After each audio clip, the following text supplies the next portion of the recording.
So, Mark, did you see that video that perfectly describes the world today? Everybody playing poker, using eggs to wager. What has the world come to? I guess we're gonna pay for things in omelets pretty soon. I don't know. I don't know, but yeah, this is a funny video, and I know it was meant as a joke more than reality. But this is kind of 2025, man. It's kicking off with an interesting start. When something should be funny, but it just hurts.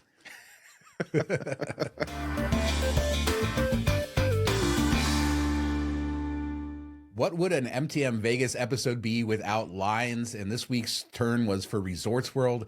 7-hour check-in lines. Apparently their systems went down. Somebody claimed that they did a system upgrade that was planned. I don't think you planned for 7-hour lines. So let's just say that they were not planning for this, whatever happened. But something went down. It all got fixed eventually. People had to wait forever. But this proves that people are actually staying at Resorts World. Yeah, there's the silver lining. You found it. If this was a planned update, then what the hell are they doing? Doing it like right before check-in time, or having all these issues? Do it in the middle of the night on like a Tuesday. And I don't care what happened. You know that they're probably only had 2 or 3 people working the desk. This is getting out of hand. We had giant hotels here in Vegas forever. Maybe we've always had the lines and social media is not doing it. I don't believe that they planned an upgrade for this. I'm sure that maybe some upgrade happened. They are Hilton, so maybe something beyond their control happened. Certainly they didn't plan to have a 7-hour line and all of this to happen in the middle of the day. And, you know, we've seen other hotels do it. It's not just Resorts World. It does suck, though, to arrive in Vegas and have to do this. And it seems like you're playing a game of Russian roulette these days. Yeah, and a lot of people in the comments say, well, use the app. Check in with the app. It's easy. Well, that's great if it works. I mean, when I was there for Super Bowl, I was worried about running into something like this. And I tried to check in on the app several times from the airport, in the car, all the way up to there. It would not work. It kept giving me an error. That's nothing new with the Hilton app. So you can have those problems and not be able to check in. And luckily I got there and there was nobody in line, which I thought was kind of crazy. Not everybody can use an app or knows how to use an app. That kind of isn't the best way to work around this, but MGM has had problems with their app, their systems and stuff in the past. You don't know if it's going to work, so you can't just rely on that. And then we've seen them shrink certain check-in desks and everything. I mean, if you go to the old, Excalibur type places and they have all these desks, because they used to properly on a Friday, they would have them all filled and you would get through it quickly, and they just don't care anymore. This is all about manning the desks, and they're not doing it enough. And then you see Resorts World, it's built to only have like 3 or 4 people working. I mean, it is broken up by the hotels, but that's just not enough. Don't worry, soon we'll have AI robots checking us in and it'll all be good. Then they could have many of them. Hopefully they don't ask stupid questions that don't need to be asked and take 5 minutes. Like, nobody cares if I've been here. What are they typing when you're checking in? Nobody cares if you've been here before or what you're here for. Just check me in. Hit 2 buttons. Yes, take my credit card, give me my key. It should take 90 seconds. Amen. So let's head downtown. Golden Nugget, the presidential suite. Shout out to Darren Keelan. Sorry if I mispronounced that. He tagged us in this on X and he posted this on YouTube. Got to stay there. This room is big. It's huge. It's a great presidential suite. A little bit dated, I would say, but it looks like very high quality. A little high quality, though. I liked it. The more he went through the room, I was digging it. I mean, the start on the patio looks a little bit rough, and I don't know why that bar is so low with, we talk about jumpers in Vegas and things like that. That seems like it's, you could be drunk and fall off of that thing. So that was a little bit crazy, but yeah, I mean, it's huge. It's massive, tons of rooms, lots of stuff, pretty cool, but it just feels very disjointed. Like they were just kind of filling out a space that's really long, and you go from one to the next. It doesn't feel like one thing. I like their spa tower suites, their 2-story suites, way better than this. Definitely a ton smaller and not as much offering, but I kind of like the design of that. And they've been updated recently, so they're a bit more modern.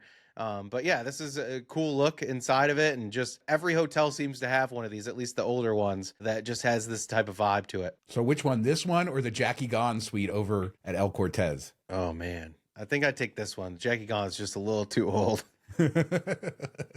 So Reggie, that casino life, he posted this on X the other day. It was 4 pictures of Handpays that this guy won at the high limit room, I think at MGM Grand. It added up to $1,014,050 in jackpots. Guy was betting $2,000 a spin, though. Still a lot of money, and so interesting to see that this is the world we live in now. Yeah, you're waiting for, it shows how long either he was really quick and lucky, or you're waiting a while for Handpays. And I would imagine of that size, it takes even longer, because to hop and hit 4 before you even get paid on the first one is kind of crazy.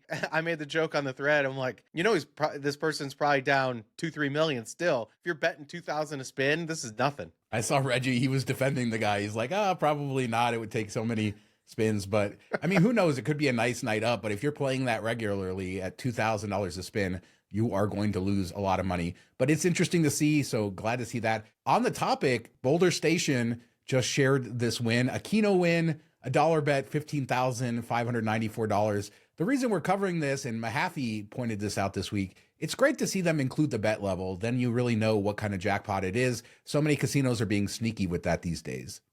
Yeah, I hate the $10,000 ones on like the $1,000 bet, but they hide the $1,000 bet. It's like, okay, it's still cool, but it's not the same. 15,000 off a buck is pretty awesome. So this week, there's been a lot of stories about this upcoming Steve Wynn lawsuit that's going to the Supreme Court. Basically, he's suing the AP, stating that they made a mistake in the coverage of him related to some police reports about some of the alleged incidents that happened with him and employees in the past. And Nevada has a law that protects people being sued for defamation. Basically, if you're a public figure like Wynn, then you have to not only prove that they say something about you, but that they do it with malice. So if the AP was incorrect, they would have to also prove that they did it on purpose, that they reported incorrect information with malice. And he lost in Nevada because of our laws that protect against exactly this type of lawsuit. But now he's going to the Supreme Court. Basically, he's trying to take away the protections that allow us to do what we do, what news organizations to do what they do. And let's just hope he loses. Another reason why this guy is just terrible. I'm sorry. I love all of his history. I celebrate what he accomplished here. But he is just a terrible human being. Egomaniac, really. I mean, just let it die. Like, let it go away. Let it be done. Let people remember you for the good of what you brought Vegas, the vision you brought, what you were able to build and accomplish.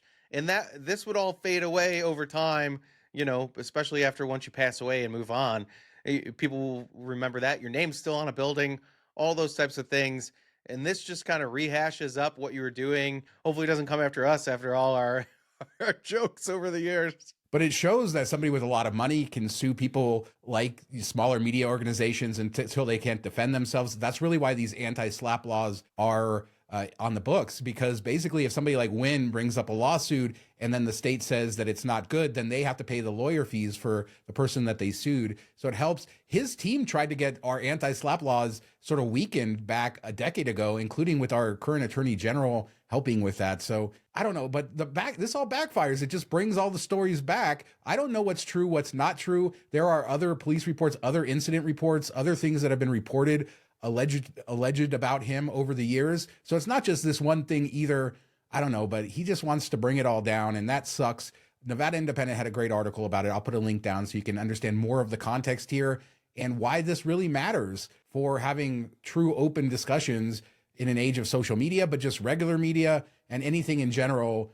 We don't need everybody suing each other, especially for somebody who is a public figure like Steve Wynn. Yeah, it'd be one thing if there was like one claim and it was found to be false and made up and it ruined his life and all of that stuff, and the media kind of ran with it without fully, investigating or vetting it or anything like that. But it's not like there's one or two people that brought these accusations forward. It was a big thing. It all played out the way it probably should have. What good is it fighting this one fight? It's not going to change anything that happened. So last thing I will say is I have no expert knowledge about what Steve Wynn did or didn't do. I don't know all of the allegations, but he lost his gaming license. He got kicked out of his company. There's reasons things happened. So yeah. As a reminder, we have our Patreon. $5 a month gets you access to our weekly after show, where we say the things that we don't want to say on YouTube. Imagine what I would say about Steve Wynn behind the paywall of patreon.com/MTM Vegas for all the information. A lot of fun. Check us out over there. And thanks to everybody who supports us.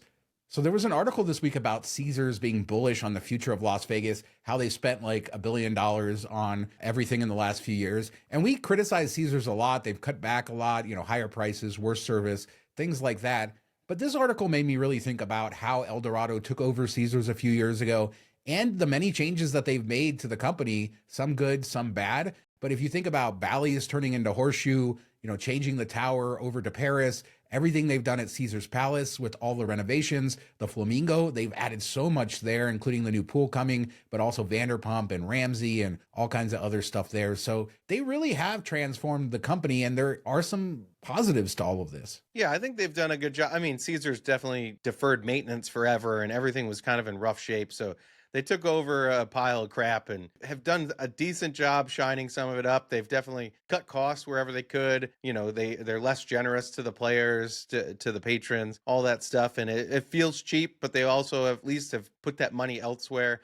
I'd say Flamingo's their number one jewel that they've been able to handle. If they could do that to each individual Caesar's property in Vegas, I think it would go a long way. But just imagine, like, think about how bad Flamingo was with their restaurants, their dining. They even have that speakeasy now and all this stuff, like all this cool stuff that it was just kind of a run-of-the-mill semi-dump. It was always fun, but there was just nothing to draw you in there unless you're staying there. The rooms were beat up, all that stuff. But now they have some really high-end dining that Flamingo might have the best lineup of anywhere, in the portfolio. And I know that's sacrilege to say against Caesar's, but I've never really been in love with any of the Caesar's food. I like that this is unique and it's different, and they're not just, Gordon Ramsay here and there. Yeah, there's definitely some criticisms, but Caesar's, El Dorado, whoever you want to say, they're all in, and they say they're going to continue to invest here, even though we are seeing some signs of softness. So we may see other things. I still think moving that tower from Bally's over to Paris is a stroke of genius. They say that it's going super well. One other thing in this article that I really appreciated was they called Caesar's Palace approachable luxury, finally acknowledging that it's not a luxury hotel like a Bellagio or a Wynn, Aria even, I would say, but Aria needs some help. But either way, it's not there. AKA a poor man's Bellagio. So some good news coming out of Palms. They have moved to 3-2 blackjack across all their tables. We talked last week about how Green Valley Ranch created a split table depending on your bet level, what your odds were. So that makes everything more complicated. Well, this simplifies it. Go to Palms, 3-2, no matter what bet level. And they have $5 blackjack 24 hours a day. So you'll always be able to play that. This is a great move and very friendly to blackjack players, locals, everything. I doubt you'll always be able to play it because I'm sure that table will always be full.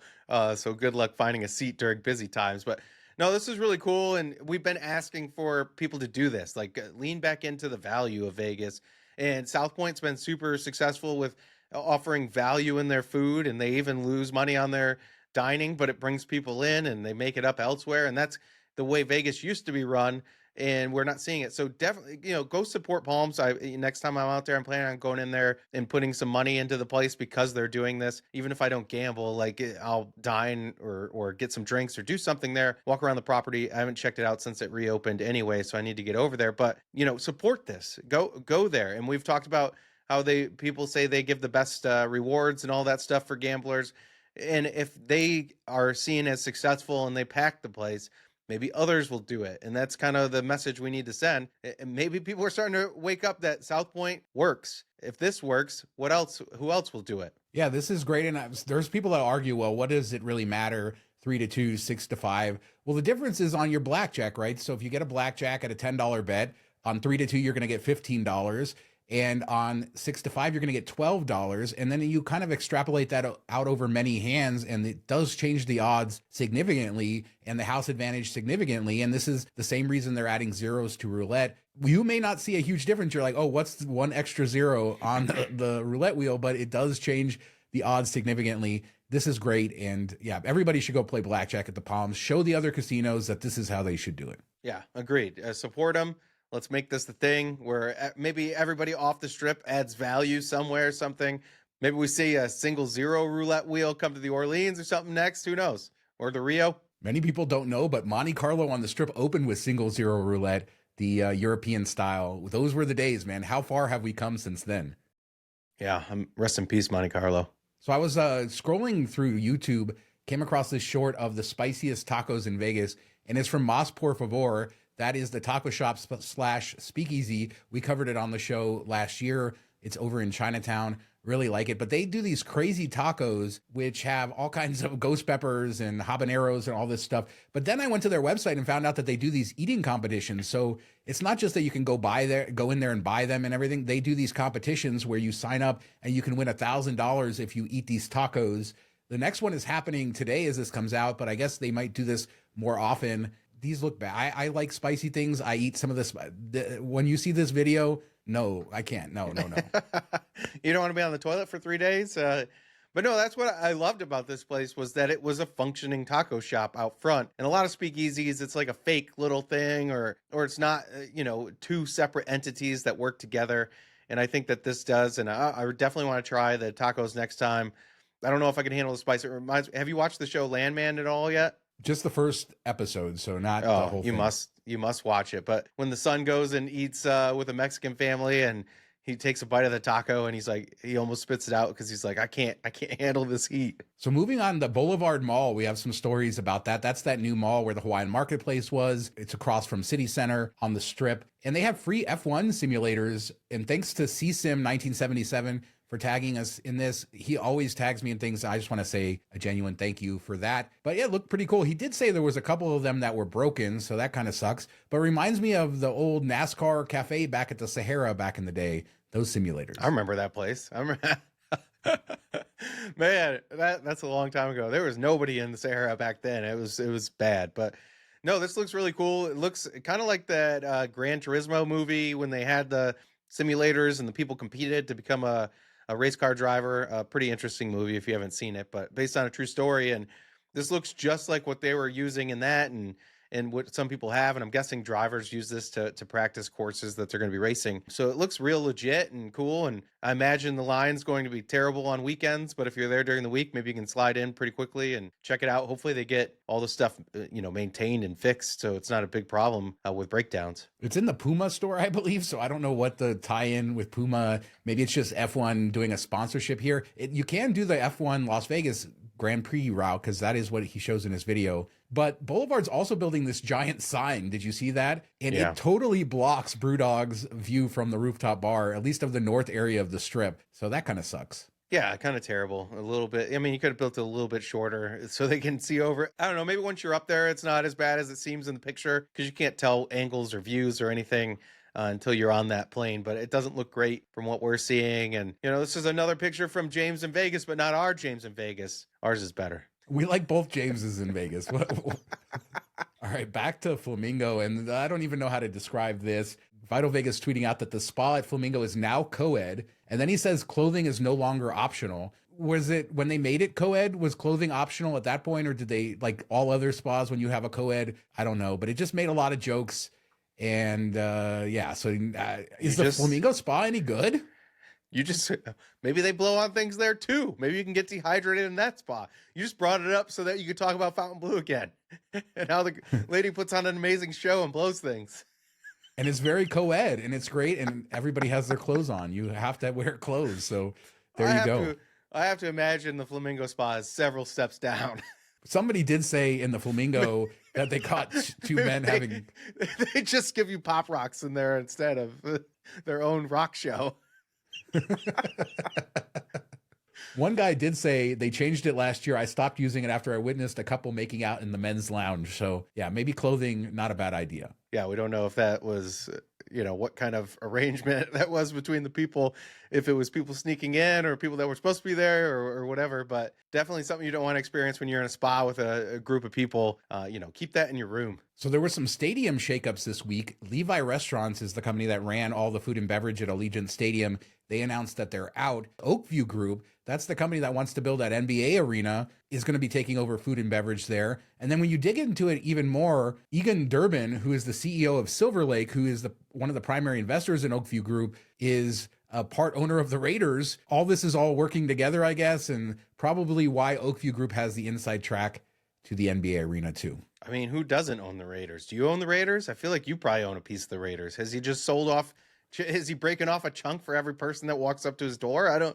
This is crazy. Somebody said, hopefully he keeps selling off chunks of the Raiders until he has no more control and he can't ruin the team. So I don't know. I like Mark Day. I like what he's done in Vegas. I mean, everything but win football games. He's great. But he's won basketball games. So there you go. There you go. Sell it and move over there. So let's close with this. This was another discussion from Las Vegas locally, but it came from Reddit, from the Vegas thread on Reddit. It says, I don't understand how the Strip seems so safe and clean. First time visiting Vegas. other big nightclub cities, there's always so many issues with crazies, beggars, robberies, violence, etc. And they've seen so little of it in Vegas. It is kind of true, like walking around other cities at night sometimes does feel a little more unsafe. The Strip isn't as clean and nice as it used to be, but we do a good job of keeping people safe for the most part. And you have an entire army of people, especially security. I like to give casino security guards a hard time, but man, do they have to deal with some crap. Oh yeah, they deal with some crazy stuff, but yeah, I think it's cleaner than like a New York or maybe Chicago. I think is cleaner. Like if you're walking around the Magnificent Mile, that area, I'd say that's one of the cleaner cities.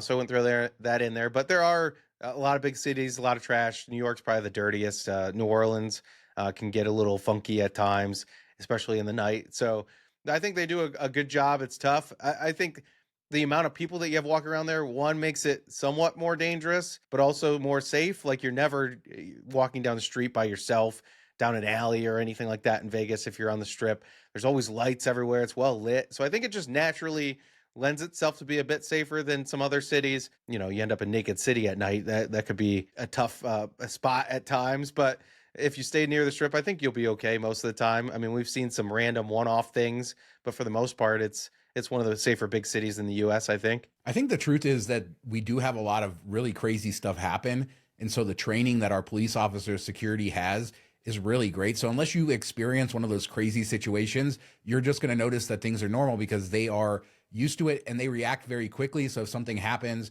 there are police everywhere, but you don't feel like unsafe because of that, but they're just everywhere around there. There's security guards everywhere. They do take this very seriously. And as you said, the Strip itself, downtown, if you're on Fremont, you're probably okay. It's when you start to go off and you start to turn down those alleys that you probably shouldn't. And that's the same in any big city. But shout out to all those people keeping us safe who are doing this job. I mean, it is a huge effort, not only to clean the city, but to secure the casinos, to deal with all the riffraff, including me every time I fight with casino security guards.